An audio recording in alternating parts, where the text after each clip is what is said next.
বাঁকুড়া ছাতনার দিকে নজর রাখবো, কারণ সেখানে ফর্ম 7 জমা নিয়ে তুমুল উত্তেজনা সৃষ্টি হয়েছে। তৃণমূল পরিচালিত ছাতনা পঞ্চায়েত সমিতির সভাপতি বঙ্কিম মিশ্রের বিরুদ্ধে দাদাগিরি করার অভিযোগ উঠেছে। পুলিশ সুপারের কাছে অভিযোগ করেছে বিজেপি।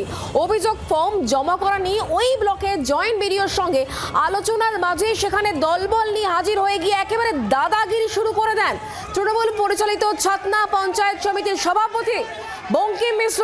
আর এরপরে উত্তেজনা সৃষ্টি হয় ওই এলাকায়। দেখতে পাচ্ছেন বাঁকুড়ার ছবি, বাঁকুড়ার ছাতনাতে চরমে উত্তেজনা। ফর্ম 7 জমা করা নিয়ে তুমুল উত্তেজনা।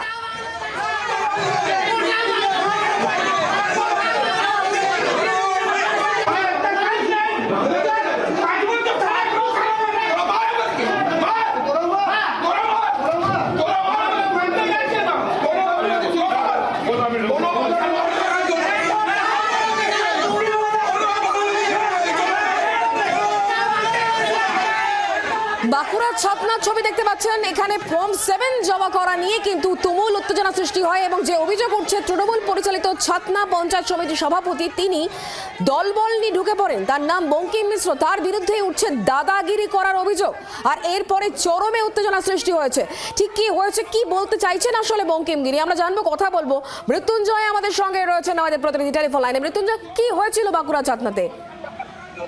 একেবারে দেখো, এখনো পর্যন্ত কিন্তু উত্তেজনা অব্যাহত রয়েছে বাঁকুড়ার যে ছাতনা, সেই ছাতনা ব্লক এলাকায়। যেটা জানতে পারা যায়, বিজেপির পক্ষ থেকে যে 7 নম্বর ফর্ম, সেই 7 নম্বর ফর্ম কিন্তু তারা জমা দিতে যায় এবং সেই সময় যখন আধিকারিকদের সাথে টেবিলে বসে তারা যখন কথাবার্তায় যখন বলেন, সেই সময় হঠাৎ করে তৃণমূলের যে নেতা নেত্রীরা রয়েছে তারা সেখানে এসে পৌঁছান এবং দুপক্ষের মধ্যে একটি বচসা শুরু হয়। বচসার পর কিন্তু হাতাহাতি এবং বেশ কয়েকজন বিজেপির কর্মী সমর্থক তারা কিন্তু আহত হয়েছে, এমনটাই কিন্তু সূত্র মারফত জানতে পারা যাচ্ছে। তবে ঘটনার পর ঘটনাস্থলে পৌঁছায় ছাতনা থানার পুলিশ এবং ছাতনা থানার পুলিশ পরিস্থিতি নিয়ন্ত্রণে নিয়ে আসে। তবে বিজেপির পক্ষ থেকে যেটা অভিযোগ করা হচ্ছে যে যেহেতু 7 নম্বর ফর্ম তারা শান্তিপূর্ণভাবে সেখানে জমা দিতে গিয়েছিল, তাহলে অশান্তি করার জন্যই কিন্তু সেখানে তৃণমূল কংগ্রেসের যে সমস্ত নেতা নেত্রী রয়েছে তারা সেখানে হাজির হন এবং তারাই মারধর করে, এমনটাই কিন্তু অভিযোগ। এবং সেখানে কিন্তু উপস্থিত ছিলেন ছাতনার যিনি বিধায়ক রয়েছেন সত্যনারায়ণ মুখার্জি, তিনি কিন্তু উপস্থিত ছিলেন এবং তার গায়েও হাত দেওয়া হয়েছে, এমনটাই কিন্তু মূলত অভিযোগ। ধন্যবাদ আমাদের সঙ্গে টেলিফোন লাইনে থাকার জন্য মৃত্যুঞ্জয়।